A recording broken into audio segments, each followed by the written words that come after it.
Hey there, thinkers! Welcome back to Critical Hit. My name is Est, and Microsoft chose profit over security, and the US government was left vulnerable to a Russian hack. Well, according to this whistleblower. So let's dive in, shall we? So a former employee says the software giant completely dismissed his warnings about a crucial flaw because it feared losing the government's business.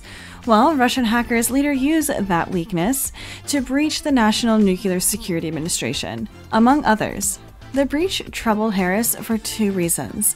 First, it involved the company's cloud, a virtual storehouse typically containing an organization's most sensitive data. Second, the attackers had pulled this off in a way that left little trace. He retired to his home office to wargame possible scenarios, stress testing the various software products that could have been compromised. Early on, he focused on a Microsoft application that ensured users had permission to log on to cloud-based programs, the cyber equivalent to an officer checking passports at the border. It was there, after months of research, that he finally found something seriously wrong. They saw it differently, Harris said. The federal government was preparing to make a massive investment into cloud computing, and Microsoft wanted the business. Acknowledging the security flaw could jeopardize the company's chances, Harris recalled one of the product leaders telling him that financial consequences were enormous. Not only could Microsoft lose out on a multi-billion-dollar deal, but it could also lose the race to dominate the market for cloud computing. Harris said that he pleaded with the company for several years to address the flaw in the product, a ProPublica investigation has found, but at every turn, Microsoft dismissed his warnings, telling him that they would work on a long-term alternative, leaving cloud services around the globe vulnerable to attack in the meantime. The product, which was used by millions of people to log on to their work computers, contained a flaw that could allow attackers to masquerade as legitimate employees and rummage through victims' crown jewels, national security secrets, corporate intellectual property, and embarrassing personal emails, all without tripping alarms. To Harris, who had previously spent nearly 7 years working for the Defense Department, it was a security nightmare. Anyone using the software was exposed, regardless of whether they used Microsoft or another cloud provider such as Amazon. But Harris was most concerned about the federal government and the implications of his discovery for national security. He flagged this issue to his colleagues. They saw it differently, Harris said. The federal government was preparing to make a massive investment into cloud computing, and Microsoft wanted that business. Acknowledging the security flaw could jeopardize the company's chances. Harris recalled one of the product leaders, telling him that financial consequences were enormous. Not only could Microsoft lose out on a multi-billion-dollar deal, but it could also lose the race to dominate the market for cloud computing. Harris said he pleaded with the company for several years to address the flaw in the product. A ProPublica investigation has found, but at every turn, Microsoft dismissed his warnings, telling him that they would work on a long-term alternative, leaving cloud services around the globe vulnerable to attack in the meantime. Harris was certain someone could figure out how to exploit the weakness. He'd come up with a temporary solution, but it required customers to turn off one of Microsoft's most convenient and popular features, the ability to access nearly every program used at work with a single logon. He scrambled to alert some of the company's most sensitive customers about the threat, and personally oversaw the fix of the New York Police Department. Frustrated by Microsoft's inaction, he left the company in August 2020. So, what does this mean? 1. Sensitive data at risk. The breach involved the company's cloud, a repository for an organization's most sensitive data, including national secrets, corporate intellectual property, and personal information. 2. Stealthy attacks. The attackers executed the breach in a manner that left little trace, making it a challenge to detect and mitigate the damage. 3. A critical flaw in a widely used software. Harris discovered a significant security flaw in a Microsoft application used by millions for logging into computers at work. This flaw allowed attackers to impersonate legitimate users without raising alarms. 4. National security implications. Harris, with his background in the Defense Department, recognized the severe implications for national security, especially given the federal government's reliance on cloud computing. 5. Corporate interests over security. Despite Harris's warning, Microsoft prioritized its financial interests over addressing the flaw. The company was concerned that acknowledging the flaw could jeopardize a substantial investment in the cloud computing by the federal government, potentially costing billions and affecting its market dominance. 6. A prolonged vulnerability.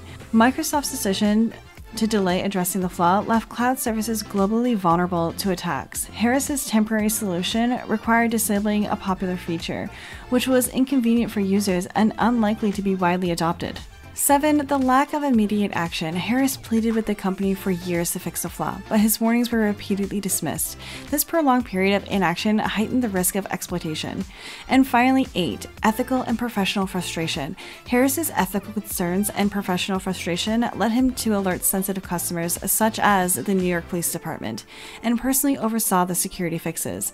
Eventually, his inability to effect change within Microsoft resulted in his departure from the company. In summary, the situation is bad because it involves the exposure of highly sensitive data, significant security vulnerabilities, and major corporations' prioritization of financial interests over addressing critical security issues, potentially endangering national security and leaving numerous organizations vulnerable to cyber attacks. Within months of Harris's discovery, his fears materialized when Russia's state-sponsored hackers exploited the flaw that he identified in the SolarWinds cyber attack, one of the largest in U.S. history.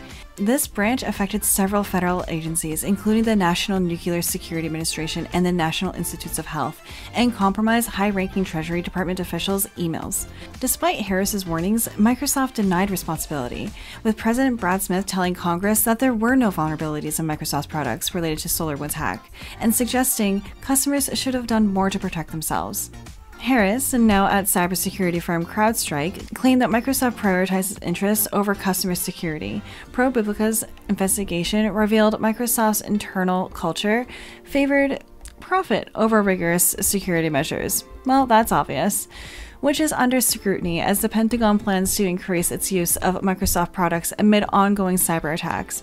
Microsoft, in response, stated security is its top priority and is working on improvements following recommendations from the Federal Cyber Safety Review Board, which criticized the company's security culture. ProPublica's findings highlight the tension between corporate profit margins and customer security in tech giants, emphasizing the challenges and balancing these priorities within publicly traded companies. So, what does this mean?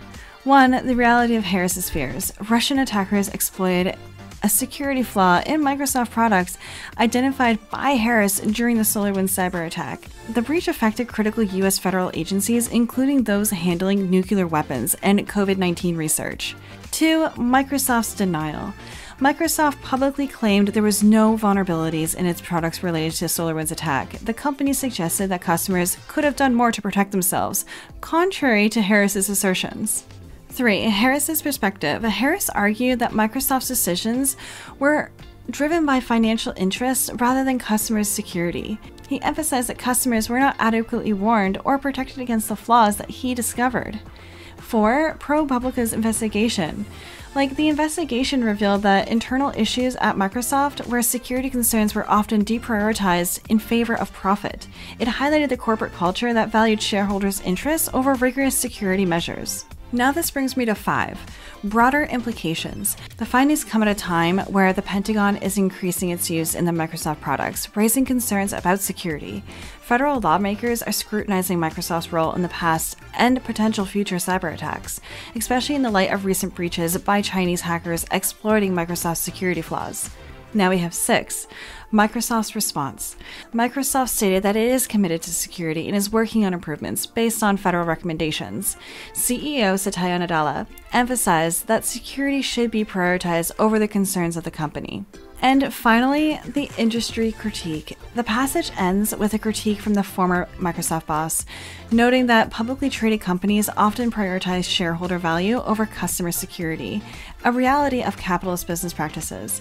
So, in essence, the passage illustrates the conflict between corporate profit motives and the need for a robust security, especially in a major company like Microsoft. It underscores the impact of this tension on national security and the responsibility of the tech giants in protecting their users.